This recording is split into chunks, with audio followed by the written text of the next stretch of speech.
Now that's working. No, it's not. Oh, now it is.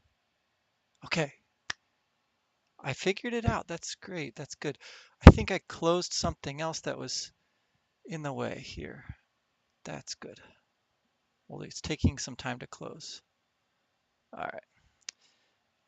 I was all set to be on time today. Sorry about that. Uh, this is Wesley.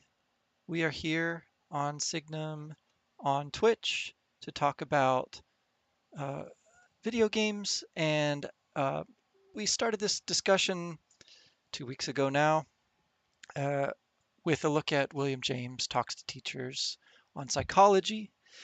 Uh, this book is relatively short and not too difficult as reading psychology goes, as reading American philosophy goes. But I would understand if people out there have not had a chance to read this entire book in the last couple of weeks. Um, so we're just going to take a little more of a look into some sections of it instead of trying to discuss the whole thing at one time. All right. I think we're going okay here. Yeah, yeah. Um, my sense is that the most famous part of this, the part that gets read the most often, again, is here at the end in the talks to students on some of life's ideals. And this is the of the three talks to students, the second one on a certain blindness is the one that James singles it out in his introduction as being um, more important than it might appear at first. And indeed, this is the one that is cited the most frequently from what I've seen. And so if you're going to read just one part of this longer book, it probably should be this one. And if you take a look at it, um, just to uh, provoke some thought here, the opening sentence, James claims that our judgments concerning the worth of things, big or little, depend on the feelings the things arouse in us. And when we judge a thing to be precious in consequence of the idea we frame of it, this is only because the idea is itself associated already with a feeling. There is a major claim there about our judgments when we judge. The way that our mind, our emotions, our ideas all work together, our will, our attention, all of these qualities and abilities that our mind has are, in James's way of seeing the world, um, all of those are depending on the feelings that we have. Then he goes on to claim, now the blindness in human beings, of which this discourse will treat, is the blindness with which we are all afflicted in regard to the feelings of creatures and people different from ourselves. So we get the claim about the most important element in our uh, opinions, if I don't want to just use the word judgments again, um, the way we rank or value things, right? The most important there is our feelings. And the second claim there, or the corollary to that, I suppose, it is our feelings, the ones that I have matter most to me because I can't perceive, I am blind to the feelings of others. Okay. Um, Now, this comes in the context of a much longer discussion throughout this book of psychology, of the way the mind works according to James. And the kinds of things that he's interested there, again, are primarily the way that people can interact in the world. Um, the way that we can act is more important to James than sort of just what is going on in our mind all by itself. Thinking is in service of action. This is kind of the heart of that pragmatic idea that James is associated with, along with a philosopher called Peirce. I believe his name is spelled as if it were pronounced Pierce, but we actually pronounce it Peirce.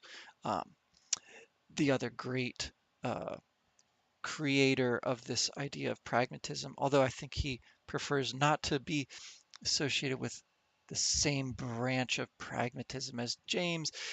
Anyway, the two of them are kind of at the forefront of this American philosophy of that late 19th century that gets called pragmatism.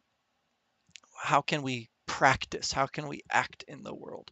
And so that is being applied in this series of talks to the art of teaching, as James describes it. It's an art and not a science.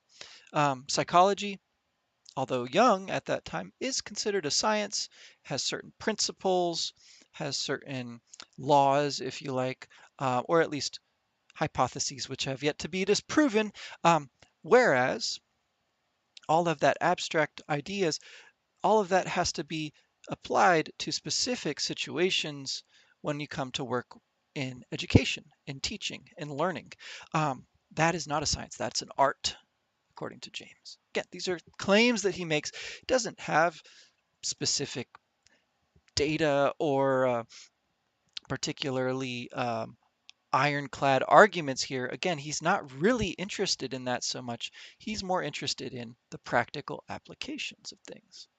So that is all just to say, what's in the background of this claim about feelings? Well, it's his sense that what matters is how we act in the world, and that from what he's observed, from what he can tell, that depends mostly on people's innate feelings, the ones inside that are not always obvious. He's going to talk about this um, at some length here. This is one of the longer pieces.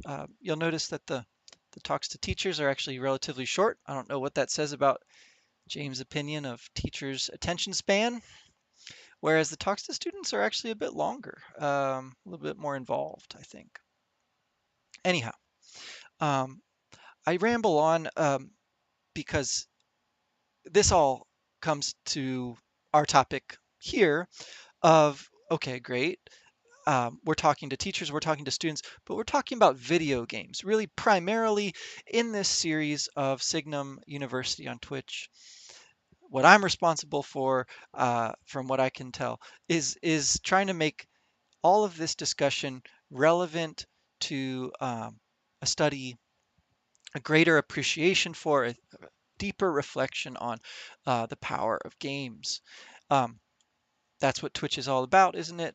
Watching people play video games and talk about them and react to them and have feelings about them and have ideas about them. So that's what we're trying to do here. The game that we last were playing I use loosely, we're watching, um, was Undertale.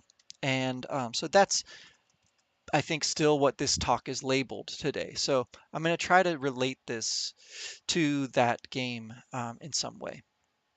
My thought about this was to actually appeal to a couple of things that James discusses earlier in this book before we come back to the end here. Um, James is famous for developing this idea of what is known as the stream of consciousness. It's one of his coinages, like a phrase that he comes up with. And I think this is chapter 2. That is the second talk to teachers. Oh, quite far, sorry. See how short these are. Science and art, that's in the first talk. And the stream of consciousness is the second of the talks to teachers. All right, here's a big claim for you. Now, the immediate fact, which psychology, the science of mind, has to study, is also the most general fact. It is the fact that in each of us, when awake, and often when asleep, some kind of consciousness is always going on. There is a stream, a succession of states or waves or fields, or whatever you please to call them, of knowledge, of feeling, of desire, of deliberation, and so on, that constantly pass and repass and that constitute our inner life. The existence of this stream is the primal fact. The nature and origin of it form the essential problem of our science. Okay, so some kind of consciousness is always going on. That is the claim he makes. It is a stream, it is ceaseless um, when awake, conscious, and often when asleep. I think he's talking about dreams there. I don't think this gets elaborated particularly here, but elsewhere in his writing, the varieties of religious experience, and of course the principles of psychology, his major books, he talks more about this quality of consciousness as a stream um, with different shades and fields and waves and all this. Um, the other really big quote that you'll see from James a lot of times is this idea of the blooming, buzzing confusion of the world, of how we perceive the world. Um, so very much that idea of the stream, I think we can read into that, I think anyway, an association with that ancient philosopher Heraclitus, who talks about reality as something that flows.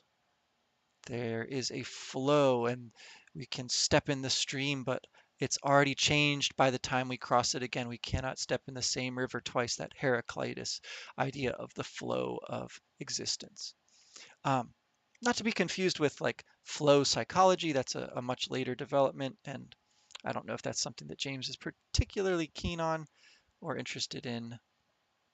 Um, but anyhow, the idea that we have a um, perception of the world that is of this sort, that is always changing, always in movement, um, again goes to his sort of less of an interest in thinking and hard, solid ideas, and more of an interest in the concrete reality of experience, which is messy, which is always changing. How does this connect to Undertale? My uh, my thought on that would be that the characters in Undertale are represented as very much in a state of flux. Some kind of thinking is happening on the part of the game represented by the characters, and it is always in a wave like changing condition. It depends very much on the actions and, in some sense, the feelings, but yes, very much the actions of the player. The player character within the game is creating the world around them at all times. Undertale is a remarkable achievement in that respect. It representing the stream of consciousness, the flow of reality and of feeling through the video game medium. I think it is a masterpiece in that regard. I hope that if you're out there, you have played it. Now, I also, since we're here at Signum, um, always want to connect this back to our Inklings, the likes of Tolkien and Lewis. And in this case, really, I'm thinking more of Owen Barfield. He is called the first and last of the Inklings at times. He's the one who's really interested in writing about consciousness, and has some fascinating thoughts about how consciousness itself evolves over time. So we'll have to look at his work in a little more detail, because what I remember of it is pretty confused. So I don't think it'll be that helpful for me to go off on that tangent just now, but just to throw out there that sometime in this series we will be making a visit to the field of Owen Barfield. All right. Um, so according to James, the work of the teacher is really to understand, in some way, the stream of consciousness that their students are experiencing, to respond to it effectively, to capture their students' attention, interest, and impinge on their memories and thus on their habits, um, and their lives. Now, we're jumping back now to not the final, but the second to last chapter here, um, there are a lot of really beautiful quotations from Walt Whitman, the poet. And in the middle of this chapter, we get a long section of a story by Stevenson. That is Robert Louis Stevenson of Treasure Island fame. Um, as an illustration of a sense of importance, um, the only real and positive sense in which importance ever anywhere can be. Um, so here's the story from Stevenson. Uh, I guess it's technically an essay, he says. I'm just going to read a little bit of this. I think it is pretty excellent. And then we'll be done for today. So, toward the end of September, when school time was drawing near and the nights were already black, we would begin to sally from our respective villas, each equipped with a tin bull's-eye lantern. The thing was so well known that it had worn a rut in the commerce of Great Britain. The grocers about the due time began to garnish their windows with our particular brand of luminary. We wore them buckled to the waist upon a cricket belt, and over them, such was the rigor of the game, a buttoned top-coat. They smelled noisomely of blistered tin. They never burned aright, though they would always burn our fingers. Their use was not, and the pleasure of them merely fanciful. And yet a boy with a bull's eye under his topcoat asked for nothing more. So can you picture what he's describing? They're wearing a coat, and under it they've got a lantern, some kind of lantern called a bullseye. Um, so that sounds a lot like archery. It's a game. They're playing a game. All right, so the police carried them at their belts. The fishermen used lanterns, so I guess we copied them. So there's an imitation happening here. They're imitating police and burglars, apparently, um, in certain storybooks. Anyhow, he goes on. Uh, when they would meet, they'd ask each other, "Have you got your lantern?" Yes, that was the shibboleth, the password, um, to make sure that they're playing the game right. And then they hide in a cabin somewhere, some hollow of the links, where the wind might whistle overhead. Then the coats would be unbuttoned, the bull's eyes discovered, and in the checkering glimmer, under the huge windy hall of the night, and cheered by a rich steam of toasting tinware, these fortunate young gentlemen would crouch together in the cold sand of the links, or on the scaly bilges of the fishing boat, and delight them with inappropriate talk. Woe is me that I cannot give some specimens. But the talk was but a condiment. These gatherings were only accidents in the career of the lantern bearer. The essence of this bliss was to walk by yourself in the black night, the slide shut, the topcoat buttoned, not a ray escaping, whether to conduct your footsteps or to make your glory public, a mere pillar of darkness in the dark, and all the while deep down in the privacy of your fool's heart to know you had a bull's eye at your belt, and to exult and sing over the knowledge. What a beautiful passage of prose. Oh, and so he goes on to draw the moral from this story. It is said that a poet has died young in the breast of the most stolid. He gives examples. Charles Darwin apparently loved poetry in his youth, and then as an older man couldn't read it anymore. Um, and he goes back to an even older fable, a fable that touches very near the quick of life, the fable of the monk who passed into the woods, heard a bird break into song, hearkened for a trill or two, and found himself at his return a stranger at his convent gates, for he had been absent 50 years, and of all his comrades there survived but one to recognize him.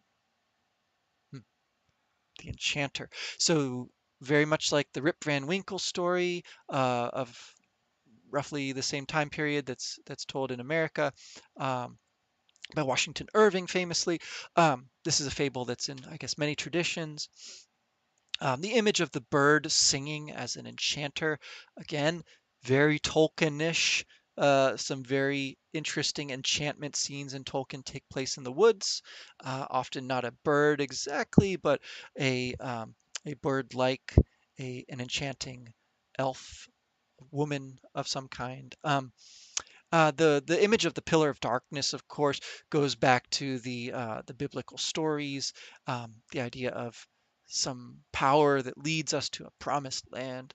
Um, all right, so the singing of the bird, he's going to tell us about this. To repeat, the ground of a man's joy, the gendered language, of course, of a person's joy, is often hard to hit. It may hinge at times upon a mere accessory, like the lantern. It may reside in the mysterious inwards of psychology, has so little bond with externals. It may even touch them not, and the man's true life, for which he consents to live, lie together in the field of fancy. Fancy, fantasy, imagination. In such a case, the poetry runs underground. The observer, poor soul, with his documents, is all abroad. For to look at the man is but to court deception. We shall see the trunk from which he draws his nourishment, but he himself is above and abroad in the green dome of foliage, hummed through by winds and nested in by nightingales. And the true realism were that of the poets, to climb after him like a squirrel, and catch some glimpse of the heaven in which he lives. And the true realism, always and everywhere, is that of the poets, to find out where joy resides and give it a voice far beyond singing. For to miss the joy is to miss all. In the joy of the actors lies the sense of any action. That is the explanation, that the excuse. To one who has not the secret of the lanterns, the scene upon the links is meaningless, and hence the haunting and truly spectral unreality of realistic books. All right. Beautiful, beautiful stuff. To miss the joy is to miss all. So there is uh, the bit, the germ that we want to take from this longer story, um, according to James. And again, that comes from the Lantern Bearers in a book called Across the Plains. It has been abridged in quotation, but it's still quite a long quotation and just stirring stuff. I I think that the blooming, buzzing confusion of experiencing reality is beautifully conveyed in a lot of video games. Um, a game like Undertale is a bit slower, but it certainly conveys the stream of consciousness and the way that our experience changes the world around us and vice versa. Um, I think there is much more to say about William James, but we'll just leave him there for now, singing in the trees, um, because I think he would be happy. I think we have spoken about as well and as briefly as we could about this foundational text for this series. Um, we're going to leave it there. I appreciate y'all tuning in today. I know this is not the normal Tolkien professor. This is just a person talking to teachers and students. Of course, we're going to get more into some up-to-date education later on, some topics in schools nowadays. But before we do, I thought that we should go a little further back in time still, and take a look at the power of education, the power of learning, specifically literacy, but learning in general, in the life of Frederick Douglass, a very great writer, speaker, and teacher. So for next month, since we're starting school, we are jumping into another book for you students out there. That is The Life of Frederick Douglass, the narrative of the life. There's some different versions of it. You can pick the short one. That's the one I've got. We'll be reading some stuff from there, thinking about his experience. And then, as far as video games go, of course, we've got to go back to Earthbound before too long here. That's where I always like to go in this time of year. As summer is waning, as fall is creeping in, Earthbound is the game for me. But then that's true pretty much any time of year. But we'll take a look at that in the connection of learning to read specifically. Um, all right. Thanks again for dropping by. If you had any comments that you didn't get a chance to put in the chat today, send them in by email. Find us at Signum University, signumu.org, and we will be happy to hear from you and respond at our next opportunity. That will be the first Monday in September. All right. Thanks again. I hope you have a great rest of the month. Until then, take care.